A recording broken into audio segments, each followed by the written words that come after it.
नमस्कार। आज म सहकारी निबन्धको मूल भाव लिएर आएकी छु। सहकारी निबन्ध कक्षा 12 को अनिवार्य नेपालीमा रहेको निबन्ध हो।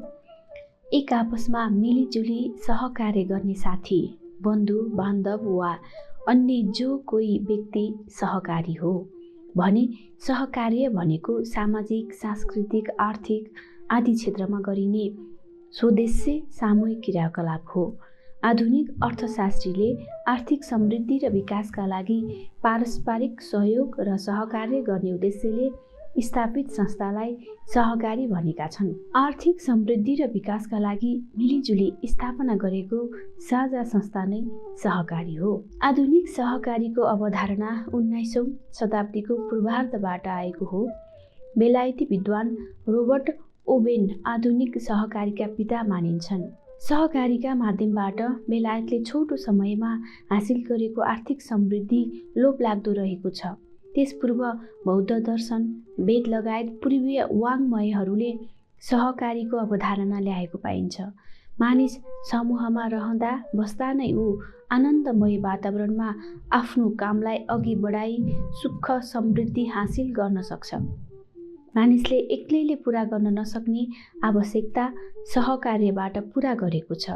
ग्रामीण समाजमा प्रचलित भारोपर्म, धर्मभकारी, ऐचोपैचो, सरसापट सहकारीका आदि रूप हुन्। पाटी, पौवा, धर्मशाला, बाटोघाटो, चौर चौतारा आदिको निर्माण, वृक्षारोपण जस्ता मानव हितका कार्य गरेर सामाजिक विकासमा उल्लेख्य योगदान पुर्याएका थिए।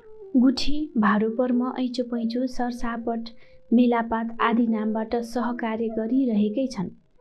सामूहिक जीवनशैली नै नेपाली संस्कृतिको मुख्य आधार हो। आर्थिक समृद्धि र विकासमा सहकारीको महत्त्व निकै विशिष्ट रहेको छ। धेरै देशले सहकारीका माध्यमबाट आर्थिक समृद्धि हासिल गरिसकेका छन्। संयुक्त राष्ट्र सङ्घले पनि सहकारीलाई आर्थिक, सामाजिक र सांस्कृतिक विकासको आधार स्तम्भका रूपमा स्वीकार गरेका छन्। नेपालको सन्दर्भमा विक्रम सम्वत 2013 मा चितवनमा स्थापना गरिएको बखान ऋण सहकारी संस्था नै नेपालको पहिलो सहकारी संस्था हो।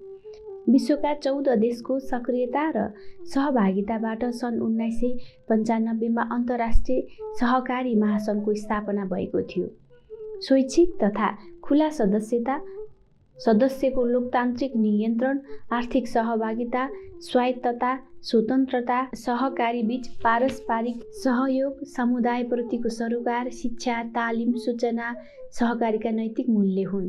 सहकारीका मूल्य, मान्यता, मार्गनिर्देशक सिद्धान्तलाई बुझेर अघि बढ्दा यसबाट अपेक्षित उपलब्धि हासिल गर्न सकिन्छ। एक थुकी सुकी 100 थुकी नदी भने झैँ यसमा आबद्ध भएर एक थोपा जम्मा गर्ने संस्कारले सबैलाई फाइदा पुग्दछ। सबै किसिमका व्यक्तिलाई समेट्न सक्ने हुँदा अविकसित, विकासोन्मुख र विकसित सबै देशमा सहकारी खुलेको पाइन्छ। आर्थिक स्थितिले कमजोर व्यक्तिलाई सहकारीले प्राथमिकतामा राख्ने गरेको छ। सहकारी स्वैच्छिक साझा संस्था हो। कुनै पनि व्यक्ति अरूको कर कापमा सदस्यता लिन बाध्य छैन। 16 वर्ष पुगेको नेपाली नागरिक सहकारीको सदस्य बन्न सक्ने प्रावधान रहेको छ।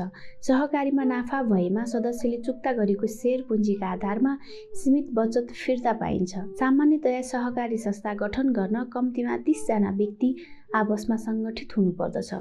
सहकारीमा मूलतः कानुनी शासन, पारदर्शिता र जवाफदेही ढङ्गले संस्था चलाउने गरिने पाइन्छ।